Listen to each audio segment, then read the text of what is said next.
दोस्तों, आज की कहानी है समदन जी हमारे रहते आप बेसहारा नहीं हो सकती। दोस्तों, कहानी शुरू करने से पहले अगर आपने चैनल को सब्सक्राइब नहीं किया हो तो कर लीजिए ताकि आपके पास पहुंच सके हर नया वीडियो। कैसा भी वक्त हो अपनों के साथ और सहारे से गुजर जाता है। आप बिल्कुल भी परेशान ना हो समदन जी, हम लोगों के रहते हुए आपको चिंता करने की कोई जरूरत नहीं। शारदा जी ने जब अपनी बहू सोमिया की मम्मी नीरजा जी से कहा तो सभी अवाक रह गए। बहन जी, आप क्यों परेशान हो रही, हम लोग सब मैनेज कर लेंगे। नीरजा जी हाथ जोड़कर बोली। बहन बोला है तो एक बहन का फर्ज भी निभाने दीजिए। आप बस ये बताइए क्या और कैसे करना है। सोमिया और सुमित बाहर का सब संभाल लेंगे, मैं और आप घर के अंदर का। शारदा जी ने नीरजा का हाथ पकड़ते हुए ही सोमिया से कहा। सोमिया, सुहाना के ससुराल वालों को खबर कर दो कि शादी तय समय पर ही होगी। फिर सुमित से बोली, सुमित शादी की पूरी व्यवस्था देख लेना और देखना कोई कमी नहीं रहनी चाहिए। शारदा जी का ये रूप देखकर सोमिया हैरान थी। वह उनके गले लगकर रोने लगी। मम्मी जी, मुझे माफ कर दीजिए, मैंने आपको हमेशा गलत समझा। मुझे यही लगता था कि आप मेरे मायके वालों को पसंद नहीं करती, लेकिन आपने। सोमिया, बहू ये सब बातें आराम से फिर कभी कर लेंगे, अभी हमारे पास समय कम है, इसलिए पहले जरूरी चीजों पर ध्यान देते हैं। तुम सुमित के साथ सब देख लो और कुछ जरूरत होगी तो बताना। शारदा जी ने सोमिया को सुमित के साथ भेज दिया। कमरे से सोमिया के जाने के बाद शारदा जी जब नीरजा जी की तरफ पलटी तो उनकी भी आंखों में अपने लिए सवाल देखकर शारदा जी मुस्कुराते हुए बोली, आप भी वही सोच रही है ना जो सोमिया ने कहा। आपको लग रहा होगा कि हमेशा खरबूज जैसा मुंह लिए, नाक और आंखों में गुस्सा लिए समदन अचानक से मोम जैसे क्यों पिघल रही। नीरजा जी ने धीरे से हाँ किया तो शारदा जी उनके पास बैठ गई।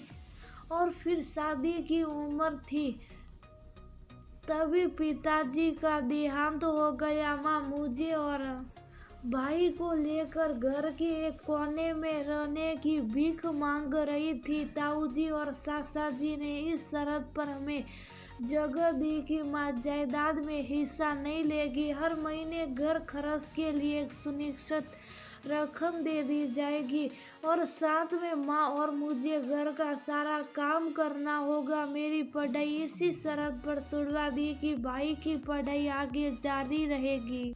दादी ने भी उन लोगों का ही साथ दिया। मैं माँ के साथ घर के सभी काम करती और भाई पढ़ाई के साथ ताऊ और सासा जी की दुकान पर काम करता। माँ, मैं और भाई उसी हाल में खुश रहना सीख गए।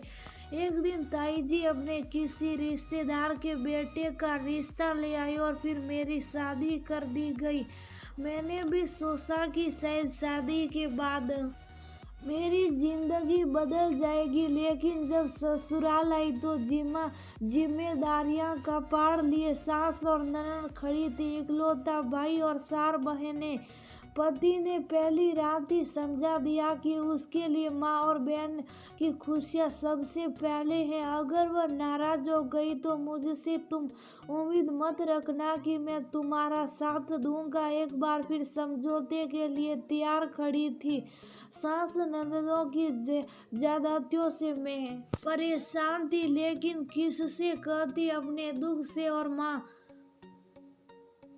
और भाई को और परेशान नहीं कर सकती थी। पति जान समझ कर अनजान बने रहते। इसी बीच मेरा गर्भपात भी हुआ, लेकिन किसी को मुझ पर दया नहीं आई। एक एक करके सभी नंदों की शादी हो गई और मेरी गोद में भी सुमित आ गया। सास का झुका बेटे से ज्यादा दामादों पर था। उन लोगों ने भी सास को बेवकूफ बनाकर सब गहने जायदाद अपने कब्जे में कर लिया। और फिर एक दिन एक बार फिर सास और पति के साथ में गोद में ली सुमित के साथ घर के एक कोने में खड़ी थी। एक बार फिर जिंदगी की जदोजहद शुरू हो गई। पति जियो ने सदा अपनी माँ और बहन की खुशियों के लिए मेरी और सुमित की खुशियों को तवज्जो नहीं दिया। आज उन्होंने ही उन्हें घर से बेघर कर दिया। परिवार का ये आघात मेरे पति से नहीं पाए और अवसाद से गिर गए। सास ने भी बिस्तर पकड़ लिया।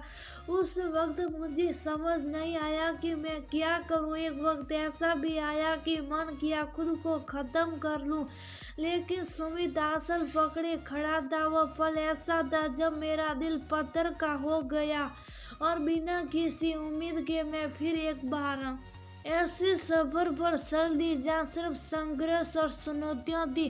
सास और पति का साथ कुछ दिन का ही रहा। उन्हें बीमारी से ज्यादा प्रस्ताव ने मार दिया। अकेले ही सुमित को बड़ा किया और फिर इस काबिल बनाया कि हमारी जिंदगी में सब ठीक होने लगा। फिर एक दिन सुमित ने सौम्या से मिलवाया कि वह उसे मेरी बहू बनाना चाहता है। सच कह रही हूँ, उस दिन इस माँ का दिल भी टूट गया इस एहसास से कि आज से उसकी कोई मायने नहीं रखती।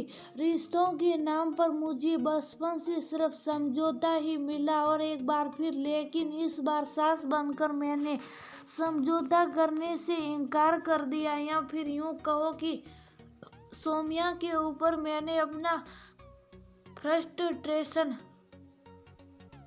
निकालना शुरू कर दिया। मैं सुमित के सामने एक बहुत अच्छी सास रहती थी, लेकिन उसके पीछे सौम्या को परेशान करने का कोई भी मौका नहीं छोड़ती। आज अगर सोचती हूँ तो अपने आप पर शर्म आती है कि मैं न चाहते हुए भी अपनी सास जैसी हो गई थी। होश तो तब आया जब सौम्या रोते हुए सुमित को बता रही थी कि सुहाना की शादी तय समय पर नहीं हो पाएगी, क्योंकि पापा के जाने के बाद उसके ताऊजी और सासा जी ने बेईमानी से सारी जायदाद अपने नाम कर ली है। ये खबर सुनकर मुझे लगा कि सौम्या के रूप में मैं खड़ी हूँ। उसी पल मन का सारा कलेश और द्वेष खत्म हो गया और दिल ने कहा कि इस बार नहीं, इस बार अपनों का साथ जरूर मिलेगा और कोई बेसहारा नहीं होगा।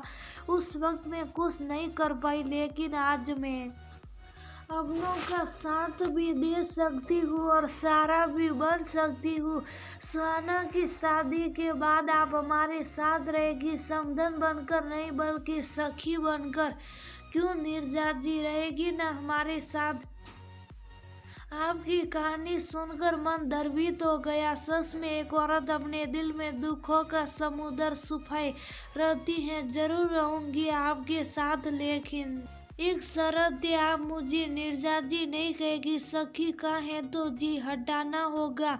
नीरजा जी ने जब हक से कहा तो शारदा जी ने भी हाँ कर दिया। दरवाजे पर खड़े सौम्या, सुमित और सुहाना की आंखें खुशी से नम